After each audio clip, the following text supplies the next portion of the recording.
Baik, shalom, selamat sahabat bagi kita semua. Puji Tuhan. Eh, kita patut angkatkan puji syukur karena sudah dipimpin dari 1 minggu bekerja hingga sabat hari suci dan penuh berkat ini. Dan terima kasih untuk keluarga Om Karmen Simbolon yang sudah menyampaikan lagu pujian. Semoga lagu pujian ini menjadi berkat bagi kita. Dan bersyukur juga kali ini adalah perdana saya membawakan firman Tuhan Alfa Omega. Terima kasih atas kesempatannya. Dan sebelum kita mempelajari firman Tuhan, mari kita berdoa terlebih dahulu. Tuhan Yesus, terima kasih atas berkat-Mu hari ini. Kami akan mempelajari firman Tuhan yang berada di dalam buku Alfa Omega jilid 5, halaman 42. Bab 42, semoga Tuhan mengurapi kami dengan Roh Kudus-Mu untuk memahami apa yang Engkau sampaikan kepada kami, Bapa. Terima kasih di dalam nama Tuhan Yesus syukur. Amin. Baik, malam hari ini kita akan belajar tentang suatu hal yang sangat berbahaya dalam kehidupan rohani kita, yaitu ketika tradisi manusia lebih penting daripada firman Tuhan. Tadi saya habis searching di internet, apa itu tradisi? Tradisi itu adalah kebiasaan adat istiadat yang dibawa dari dahulu kala hingga sampai saat ini. Jadi di zaman Yesus masalah ini sangat besar.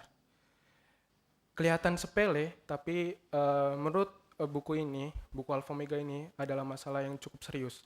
Jadi orang-orang Farisi ini terlihat sangat rohani di luar, mereka hafal hukum Taurat, mereka rajin melakukan ibadah, tetapi di hati mereka itu jauh daripada Tuhan.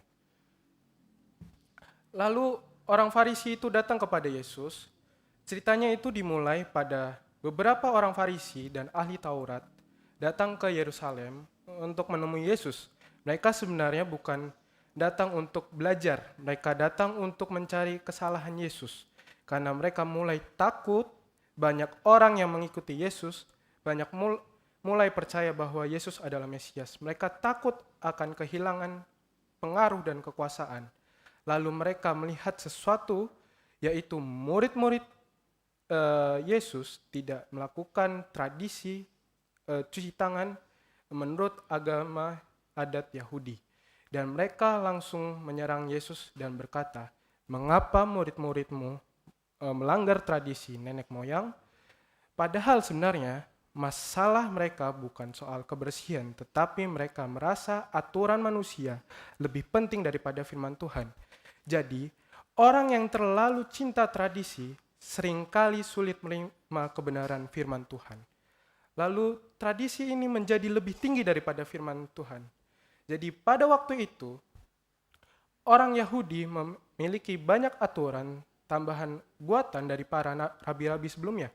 Aturan itu begitu banyak, contohnya mencuci tangan, cara membersihkan benda, cara peribadahan, dan banyak tradisi lainnya. Bahkan orang yang dianggap berdosa jika tidak melakukannya. Jadi kalau kita tidak melakukan tradisi ini, maka mereka dianggap berdosa. Jadi mereka sibuk mencuci tangan tetapi lupa membersihkan hati.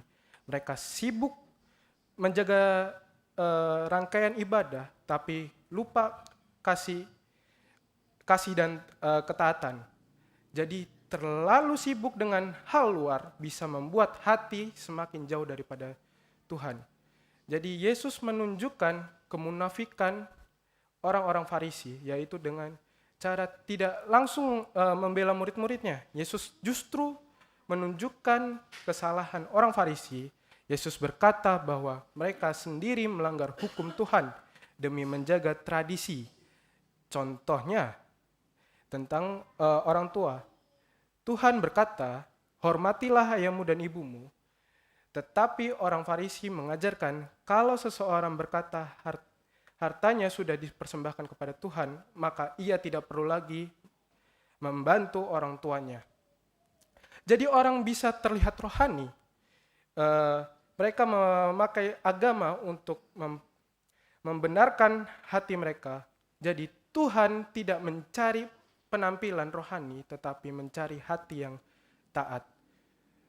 Lalu di sini Yesus menyebut mereka munafik Lalu Yesus berkata dengan sangat tegas, bangsa ini memuliakan aku dengan bibirnya, tetapi hatinya jauh daripada aku. Yesus menyebut mereka munafik karena mulut mereka berbicara tentang Tuhan, tapi hati mereka tidak mengasihi Tuhan. Mereka rajin ibadah, tetapi tidak hidup dalam kasih. Dan ini adalah bahaya terbesar dalam kehidupan rohani. Kelihatannya dekat dengan Tuhan, tetapi sebenarnya hati kita itu jauh daripada Tuhan. Jadi Tuhan tidak terkesan dengan penampilan luar jika hati kita tidak berubah. Yang menajiskan adalah hati. Jadi kemudian Yesus menjelaskan sesuatu yang sangat penting. Yesus berkata, yang menajiskan manusia itu bukan makanan, bukan rangkaian ibadah, bukan hal luar, tetapi yang keluar dari hati manusia. Karena dari hati yang keluar adalah kebencian, iri hati, kesombongan, dusta, dan pemikiran yang jahat. Artinya, masalah terbesar manusia bukan di luar, masalah terbesar manusia berada dalam hati kita. Jadi, kalau hati kita tidak berubah, kegiatan rohani apapun yang kita lakukan akan tidak mengubah hidup kita secara seutuhnya. Lalu Yesus mengajarkan cara penyembahan yang benar. Yesus tidak membenci tradisi yang baik, tetapi Yesus menolak tradisi yang menggantikan firman Tuhan, karena penyembahan sejati bukan hanya tentang ritual. Penyembahan sejati adalah hati kita yang tulus, hati kita yang taat, dan hubungan yang penuh dan ketulusan beribadah dengan Tuhan. Jadi ibadah tanpa hati yang benar hanyalah kegiatan kosong. Jadi kalau kita beribadah, hati kita masih memikirkan hal-hal yang lain, hal-hal dunia, tapi kita posisinya berada di gereja, itu merupakan kegiatan yang kosong. Lalu kesimpulan. Jadi karena ini cuma 4 halaman, jadi dipercepat saja. Oke, jadi hari ini Tuhan mengajak kita merenung apakah kita sungguh mengenal Tuhan, atau aku hanya terbiasa dengan kegiatan rohani. Apakah kita benar-benar mengasihi Tuhan atau hanya menjaga penampilan di depan orang. Jadi yang kita bisa ambil dari sini adalah Tuhan tidak mencari orang yang hanya pandai menjalankan tradisi. Tuhan mencari hati yang sungguh mengasihi dan taat kepadanya. Jadi Tuhan itu tidak menolak tradisi yang kita bawa dari zaman nenek moyang kita, tetapi kalau kita sudah meninggalkan firman Tuhan, sudah nomor 2kan firman Tuhan, itu adalah suatu kesalahan terbesar umat manusia pada zaman saat ini. Tentunya di Indonesia banyak sekali tradisi yang masih kental, tetapi kalau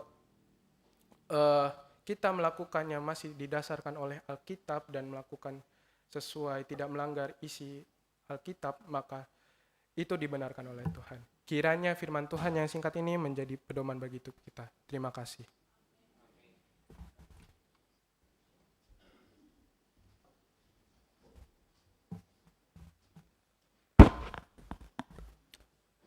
Puji Tuhan, terima kasih kepada saudara